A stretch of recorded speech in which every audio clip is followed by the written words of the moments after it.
Living room the voice clock sang, tick-tock, 7 o'clock, time to get up, 7 o'clock. As if it were afraid that nobody would. The morning house lay empty. The clock ticked on, repeating and repeating its sounds into the emptiness.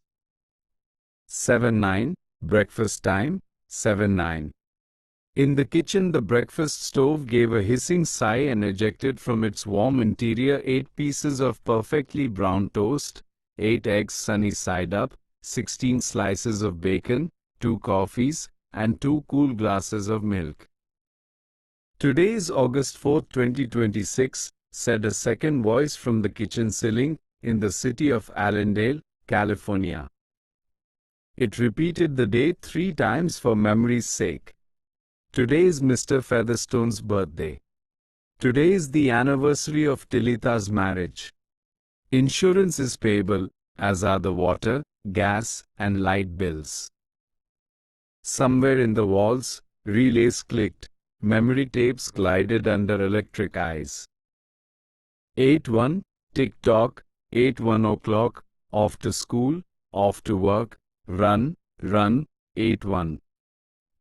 But no doors slammed, no carpets took the soft tread of rubber heels. It was raining outside. The weather box on the front door sang quietly, "Rain, rain, go away. Umbrellas, raincoats for today." And the rain tapped on the empty house, echoing. Outside, the garage chimed and lifted its door to reveal the waiting car. After a long wait, the door swung down again. At 8:30 the eggs were shriveled and the toast was like stone. An aluminium wedge scraped them into the sink, where hot water whirled them down a metal throat which digested and flushed them away to the distant sea. The dirty dishes were dropped into a hot washer and emerged twinkling dry. 9:15, sang the clock, time to clean. Out of warrens in the wall, tiny robot mice darted. The rooms were acrawl with the small cleaning animals, all rubber and metal. They thudded against chairs, whirling their mustached runners, kneading the rug nap, sucking gently at hidden dust. Then, like mysterious invaders, they popped into their burrows. Their pink electric eyes faded. The house was clean. 10 o'clock. The sun came out from behind the rain. The house stood alone in a city of rubble and ashes. This was the one house left standing. At night the ruined city gave off a radioactive glow which could be seen for miles. 10:15.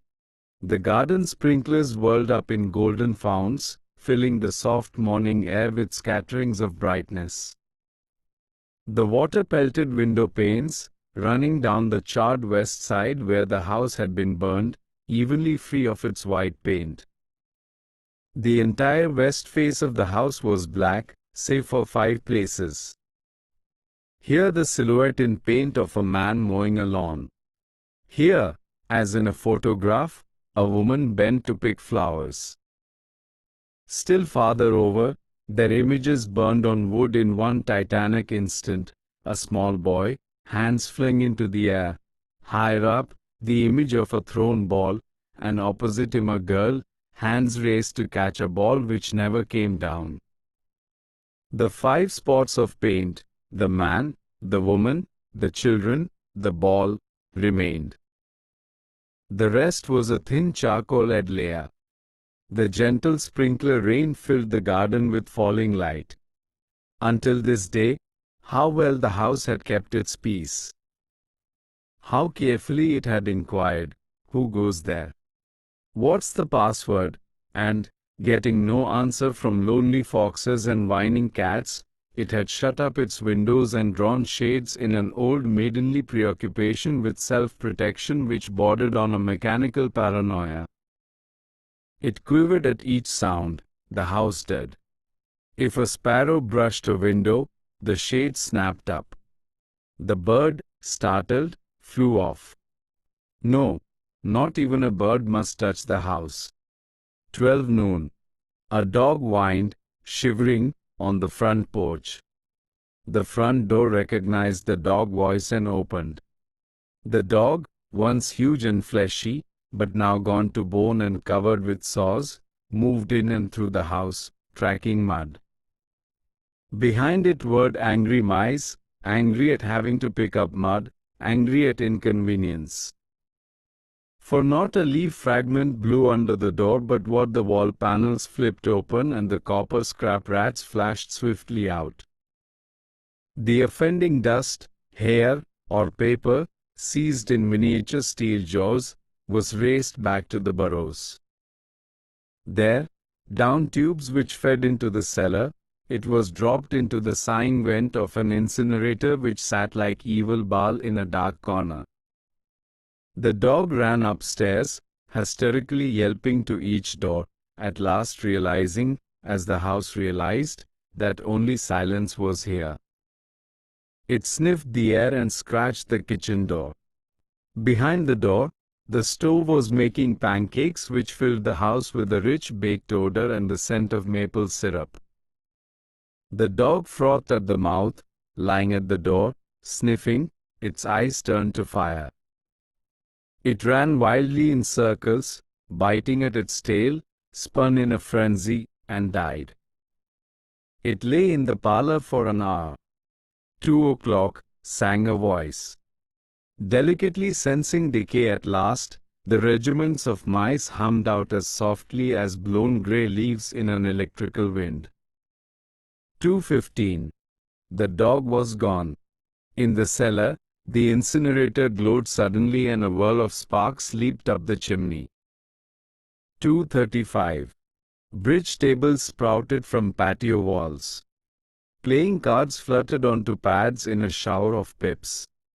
Martinis manifested on an oaken bench with egg salad sandwiches. Music played. But the tables were silent and the cards untouched. At 4 o'clock the tables folded like great butterflies back through the paneled walls. 4:30. The nursery walls glowed. Animals took shape: yellow giraffes, blue lions, pink antelopes, lilac panthers cavorting in crystal substance. The walls were glass. They looked out upon color and fantasy. Hidden films clocked through well-oiled sprockets, and the walls lived. The nursery floor was woven to resemble a crisp, cereal meadow.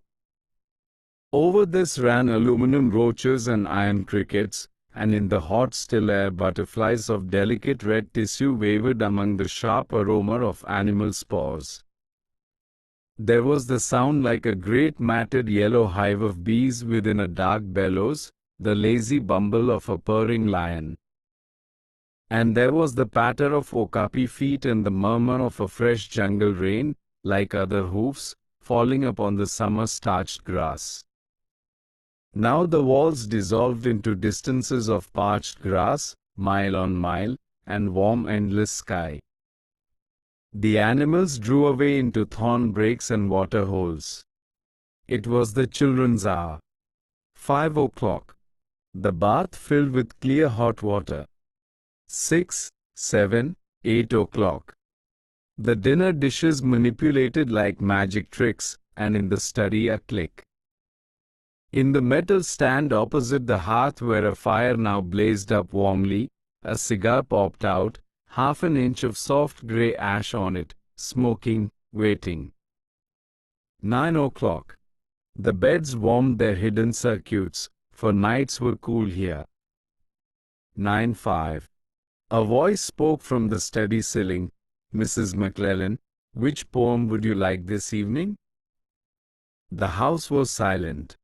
The voice said at last, "Since you expressed no preference, I shall select a poem at random."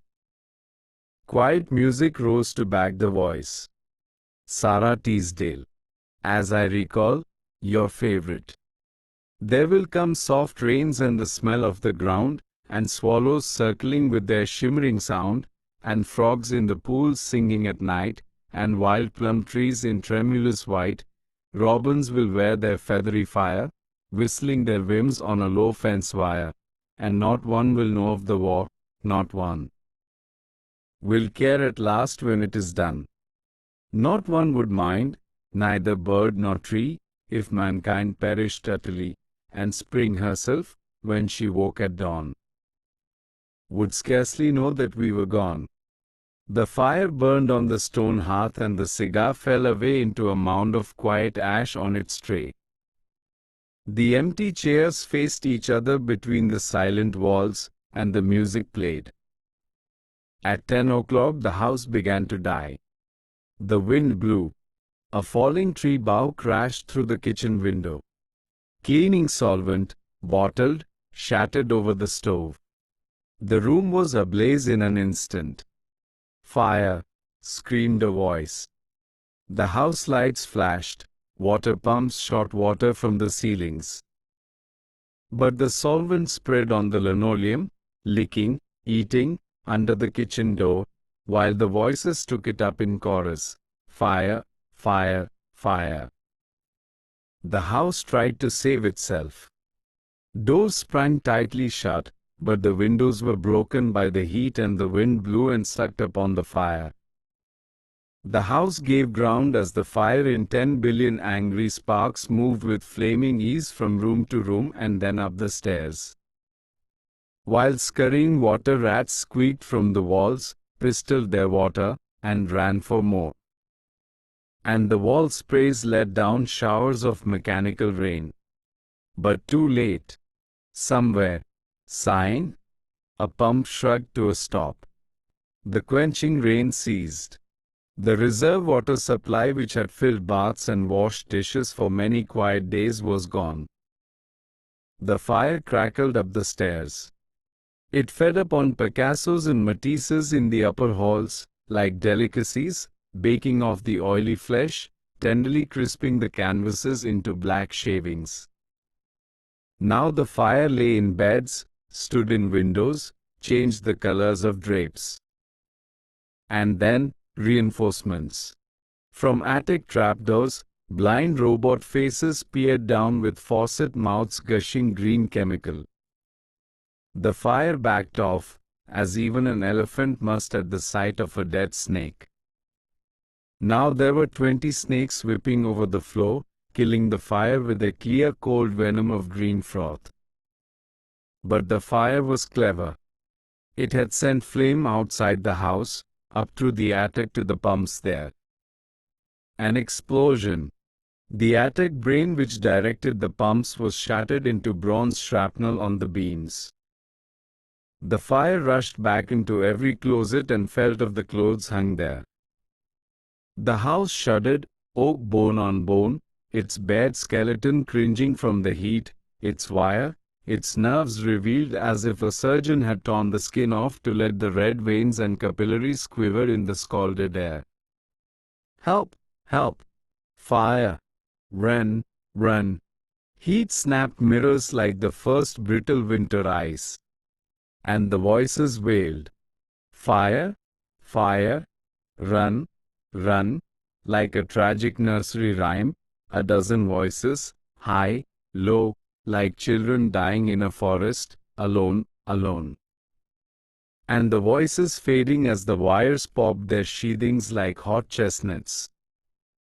1, 2, 3, 4, 5 voices died. In the nursery the jungle burned. Blue lions roared, purple giraffes bounded off. The panthers ran in circles, changing color, and 10 million animals, running before the fire, vanished off toward a distant steaming river. 10 more voices died. In the last instant under the fire avalanche, other choruses, oblivious, could be heard announcing the time, cutting the lawn by remote control mower, or setting an umbrella frantically out and in, the slamming and opening front door, 1,000 things happening, like a clock shop when each clock strikes the hour insanely before or after the other, a scene of maniac confusion, yet unity, singing, screaming, a few last cleaning mice darting bravely out to carry the horrid ashes away.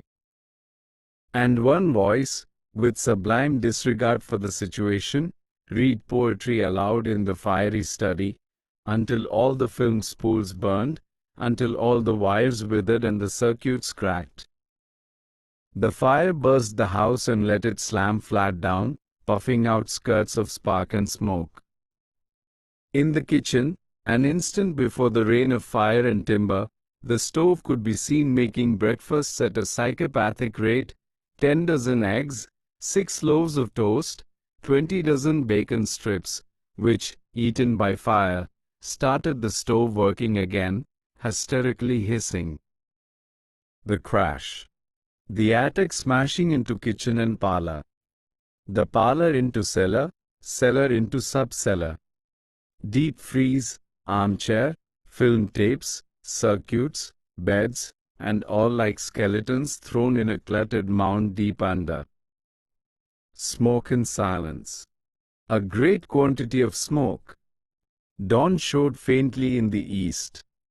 Among the ruins, one wall stood alone.